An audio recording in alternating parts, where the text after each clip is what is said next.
রুনা প্রিয়জনের ঘরে ফেরা নিয়ে কি বলছেন পরিবারের সদস্যরা, আর ২৩ জন নাবিকের হস্তান্তর প্রক্রিয়া নিয়েও আমাদের কিছু জানাবেন। তানিয়া, আসলে আমরা খুবই একটি ভালো সময় এই মুহূর্তে পার করছি। আমরা আছি নাবিক আতিকুল্লার বাসায়। আমার সাথে আতিকুল্লার পরিবারের স্বজনরা এখানে রয়েছেন, তাদের সাথে আমরা কথা বলেছি। আতিকুল্লার মার সাথে কথা বলে আমরা যেটাই জানতে পেরেছি, তিনি অধীর আগ্রহে বসে আছেন। তার সন্তান ফিরে আসবেন আগামীকাল বিকেলের মধ্যে। তার সে চোখে দেখবেন তার সন্তানকে, এবং তার সন্তান আসলে কি কি খেতে ভালোবাসেন, কি করতে ভালোবাসেন, সব কিছুই তিনি গুছিয়ে রেখেছেন। এরই মধ্যে তার সন্তানের জন্য সব কিছুই তিনি করবেন। তো আমরা কিছুক্ষণ আগে জাহাজের যে ক্যাপ্টেনের সাথে কথা বলার চেষ্টা করেছি, আব্দুর রশিদ।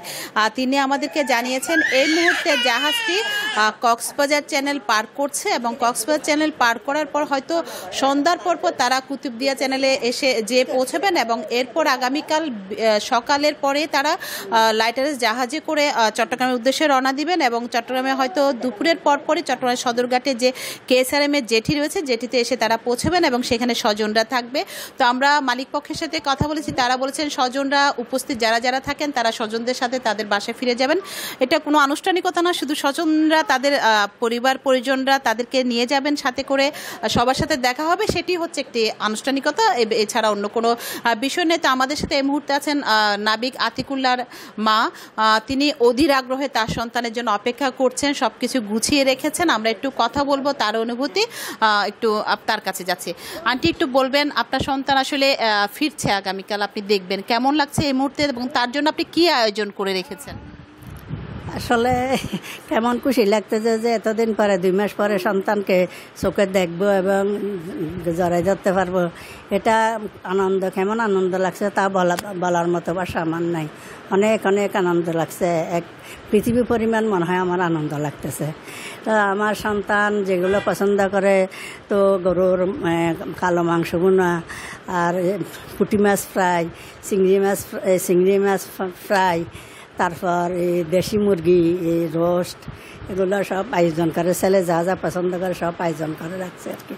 ছেলের জন্য মানে একটা আশা নিয়ে বসে আছি, কালকে আসবে দেখবো। এটা আনন্দ, তো আনন্দের বন্যা বইছে আর কি, এগুলো তো বলার ভাষা নেই। আর আত্মীয় স্বজনরা সবাই ফোন করে করে বলতেছে যে কবে আসবে, আমরা কখন একটু দেখা করতে পারবো, এক নজর দেখবো। ওকে দেখার জন্য প্রতীক্ষায় রয়েছে। খুব অল্প সময়ে আসলে তারা ফিরে আসছেন। এই কৃতিত্ব আসলে কাদের, আপনার একটু বলবেন? এই কৃতিত্ব আসলে এটা তো সর্বপ্রথম মহান আল্লাহ তাআলার দান। এটা তো আল্লাহর আগ্রহ ছাড়া, আল্লাহর অনুমতি ছাড়া তো কিছু মানে সম্ভব না।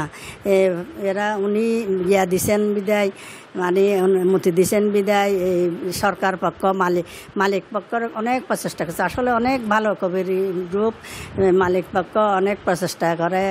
আর সরকার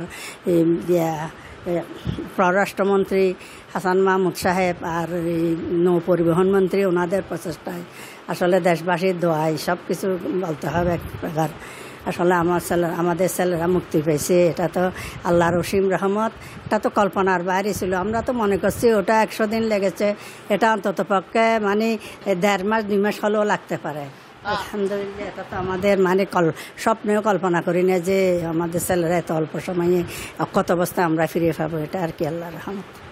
আসলে তানিয়া শুনছিলেন একজন মায়ের অপেক্ষা, তার ছেলে কি খাবে, কি খেতে পছন্দ করে, দীর্ঘ 2 মাস পর আসছে। তারা এক প্রকার আশা ছেড়ে দিয়েছিলেন এত তাড়াতাড়ি তাদের সন্তানরা ফিরে আসতে পারবেন। তো আজকে যে আতিকুল্লার বাসার যে খুশির আনন্দ বইছে, সেটি নিশ্চয়ই 23 জন নাবিকের প্রত্যেকের ঘরে সেই খুশির আনন্দ বইছে। আমরা অনেকের সাথে কথা বলেছি, সবাই সে অধীর আগ্রহে আছেন আগামীকাল বিকেলের জন্য। বিকেলে তারা তাদের পরিজনের যে সন্তানদেরকে ফিরে পাবেন, এবং তারা তাদের সন্তানদের জন্য অনেকেই সারপ্রাইজ রেখেছেন। সন্তানদের সাথেও কথা বলেছি। সব মিলিয়ে আসলে এটি আমাদের জন্য একটি আসলে সুসংবাদ।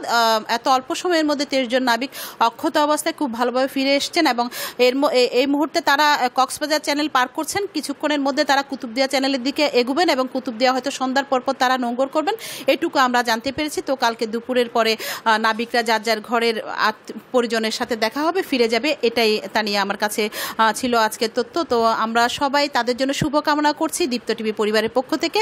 তানিয়া ছিল আমার কাছে সর্বশেষ তথ্য। তানিয়া, চট্টগ্রাম থেকে মুক্ত নাবিকদের স্বজনদের অনুভূতি জানাচ্ছিলেন রুনা আনসারী।